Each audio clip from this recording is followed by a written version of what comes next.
जब जब इस्लामी साम्राज्य विस्तार की ओर बढ़ा है, असम उसके रडार पर आया है। 1666 ईस्वी की बात है। छत्रपति शिवाजी महाराज औरंगजेब से मिलने आगरा गए थे और यहीं पर शिवाजी का असम कनेक्शन आता है। सरायघाट का युद्ध हुआ और लचित बोरफुकन की सेना ने मुगलों को ऐसा जवाब दिया कि सिर्फ कुछ हजार मुगल ही वहां से जान बचाकर भाग पाए।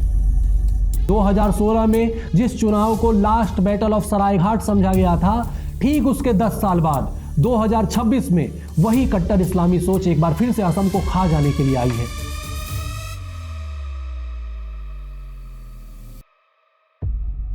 आज से करीब 3 साल पहले की बात है।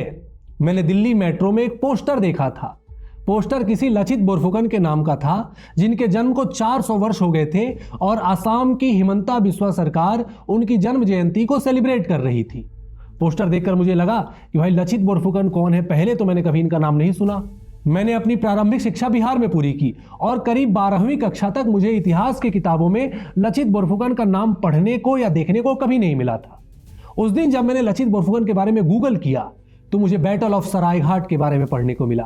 सरायघाट का युद्ध लचित बोरफुकन और मुगलों के बीच लड़ा गया था, जिसमें लचित ने मुगलों को हराया था।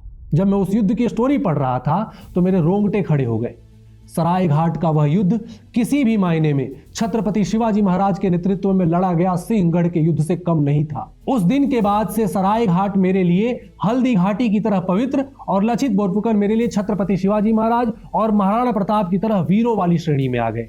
हालांकि इस वीडियो में हम ना तो लचित बोरफुकन के बारे में बात करने वाले हैं और न ही सरायघाट के युद्ध के बारे में, लेकिन हम बात करेंगे उस विचार की कि भले ही हमें इतिहास में पढ़ाया नहीं गया हो, लेकिन असम ने मुगलों से लेकर आज तक हमेशा से कट्टर इस्लामिक सोच वाले लोगों का न सिर्फ सामना किया है बल्कि मजबूती से उनका प्रतिरोध भी किया है। दरअसल जब आप असम को देखेंगे तो बांग्लादेश से सटा हुआ तथा म्यांमार और चीन से बेहद करीब यह क्षेत्र सदियों से बाहरी शक्तियों के लिए भारत में प्रवेश करने का गेटवे रहा है। इसलिए आप इतिहास में झांक कर देख लीजिए कि जब जब इस्लामी साम्राज्य विस्तार की ओर बढ़ा है, असम उसके रडार पर आया है। इसे मैं थोड़ा कहानी के रूप में आपको बताता हूं कि जब भारत पर मुगलों का शासन था, खासकर औरंगजेब का शासन था, तो उस समय भारत का अधिकांश हिस्सा औरंगजेब के नियंत्रण में था। कई इतिहासकार तो यहां तक बताते हैं कि भारत का 30 लाख वर्ग किलोमीटर से भी ज्यादा का हिस्सा औरंगजेब के कंट्रोल में था। लेकिन इतने बड़े साम्राज्य को नियंत्रित करने के बावजूद असम औरंगजेब के कंट्रोल में नहीं था। बहरहाल औरंगजेब की तो पूरी जिंदगी छत्रपति शिवाजी महाराज से लड़ते हुए चली गई, लेकिन आप लोगों को यह इंटरेस्टिंग लगेगा कि शिवाजी का असम से भी एक कनेक्शन है। डायरेक्ट नहीं लेकिन इनडायरेक्ट कनेक्शन है। 1666 ईस्वी की बात है। छत्रपति शिवाजी महाराज औरंगजेब से मिलने आगरा गए थे और वहां पर औरंगजेब ने धोखे से उन्हें नजरबंद कर लिया, मतलब कैद कर लिया। औरंगजेब ने मिर्जा राजे जय सिंह के बेटे राम सिंह को छत्रपति के ऊपर निगरानी रखने का आदेश दिया था कि ध्यान रखना कहीं शिवाजी भाग न जाएं। लेकिन छत्रपति ने बेहद चतुराई दिखाते हुए खुद को उस कैद से मुक्त कर लिया।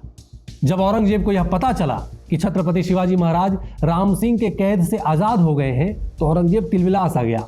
औरंगजेब को कहीं ना कहीं शक हुआ कि हो न हो राम सिंह हिंदू है और दूसरी तरफ छत्रपति एक हिंदू सम्राट है, तो शायद राम सिंह के अंदर का हिंदू जाग गया और उन्होंने शिवाजी को औरंगजेब की कैद से जाने दिया। मतलब औरंगजेब को एक तरह से राम सिंह की लॉयल्टी पर संदेह हुआ और यहीं पर शिवाजी का असम कनेक्शन आता है। हिंदू राम सिंह की कैद से हिंदू सम्राट शिवाजी के छूट जाने का परिणाम यह हुआ कि औरंगजेब ने हिंदू राम सिंह को उनकी लॉयल्टी प्रूव करने के लिए असम जीत कर लाने को कहा कि राम सिंह यदि तुम मुगलों के इतने ही वफादार हो तो असम हमारी झोली में डालकर दिखाओ। राम सिंह भी मुगलों की सेना लेकर असम पर आक्रमण करने निकल पड़े, लेकिन असम में उस समय अहोम वंश का शासन था और उनके सेनापति थे लचित बोरफुकन। युद्ध हुआ, सरायघाट का युद्ध हुआ और लचित बोरफुकन की सेना ने मुगलों को ऐसा जवाब दिया कि सिर्फ कुछ हजार मुगल ही वहां से जान बचाकर भाग पाए। सरायघाट के युद्ध में मुगलों को इतनी तगड़ी हार मिली थी कि 10 सालों तक मुगल सेना इस हार से उबर नहीं पाई। 10 साल बाद मुगल एक बार फिर असम पर आक्रमण करने आए। इस बार बैटल ऑफ इटाखुली हुआ। इस युद्ध को याद रखिए, मैं एक बार फिर दोहरा रहा हूं। सरायघाट के युद्ध के 10 साल बाद औरंगजेब ने फिर से असम पर आक्रमण किया। मुगलों की सेना एक बार फिर असम पर आक्रमण करने आई और इटाखुली में हुए उस युद्ध में एक बार फिर से मुगलों को हार का सामना करना पड़ा और मुगलिया सेना हमेशा के लिए असम से दूर हो गई। कहने का अर्थ यह है कि इस्लामी मानसिकता के लिए असम हमेशा से एक लिटमस टेस्ट जैसा रहा है। इस्लाम ने कभी एकदम सामने से असम पर आक्रमण किया तो कभी छुप कर असम पर आक्रमण किया और कभी किसी हिंदू को ही आगे करके असम पर आक्रमण करने के लिए भेजा, लेकिन असम हर बार कट्टर इस्लामी सोच के प्रति एक दीवार बनकर खड़ा हुआ। 2016 का आसाम चुनाव आप में से कई लोगों को याद होगा। बांग्लादेशी घुसपैठियों और डेमोग्राफी चेंज की समस्या से जूझ रहा असम अपने अस्तित्व की लड़ाई लड़ रहा था। उस चुनाव के दौरान असम के आम लोगों ने उस चुनाव को बैटल ऑफ सरायघाट की तरह देखा। असम के लोगों ने अपने इतिहास को याद किया कि अगर सरायघाट का युद्ध लचित बोरफुकन हार जाते तो हमेशा के लिए असम पर मुगलों का शासन स्थापित हो जाता। 2016 के उस चुनाव को सरायघाट के युद्ध की तरह देखते हुए असम ने उस चुनाव में मुगलिया सोच को और इस्लामिक विचारधारा को असम से उखाड़ कर फेंक दिया था। हालांकि उसके बाद भी कट्टरपंथियों द्वारा असम को एक लैब की तरह यूज करने का काम बंद नहीं हुआ। आज भी आप देख लीजिए, कभी बांग्लादेश से आवाज उठती है कि नॉर्थ ईस्ट को डीस्टेबल कर दो, कभी कोई शर्जील इमाम उठकर चिकन नेक काटने की बात करता है, कभी पाकिस्तान और चीन जैसे देशों द्वारा फंडेड ऑर्गेनाइजेशन असम में अलगाववाद को बढ़ावा देते हैं, तो कभी असम में 40% मुस्लिम आबादी होने के कारण असम को एक अलग देश बनाने की मांग की जाती है। इस तरह के तमाम प्रयोग आज भी असम के साथ हो रहे हैं, लेकिन असम पहले से भी कहीं ज्यादा विश्वास के साथ उन चुनौतियों का सामना कर रहा है। आपको याद होगा, बैटल ऑफ सरायघाट के 10 साल बाद मुगलों की सेना एक बार फिर असम पर आक्रमण करने आई थी। औरंगजेब ने एक बार फिर से अपनी सेना भेजी थी। उस समय ईटाखुली में मुगलों को एक बार फिर असम ने जवाब दिया था। असम अपना इतिहास फिर से दोहरा रहा है। 2016 में जिस चुनाव को लास्ट बैटल ऑफ सरायघाट समझा गया था, ठीक उसके 10 साल बाद 2026 में वही कट्टर इस्लामी सोच एक बार फिर से असम को खा जाने के लिए आई है। देखना यह है कि क्या असम ईटाखुली के उस बैटल की तरह एक बार फिर वह रेजिस्टेंस दिखा पाएगा। क्या ईटाखुली के बाद जिस तरह से मुगलों को हमेशा के लिए असम से समाप्त कर दिया गया था, क्या 2026 के ईटाखुली में एक बार फिर से असम कट्टरपंथी सोच को हमेशा के लिए दफना पाएगा।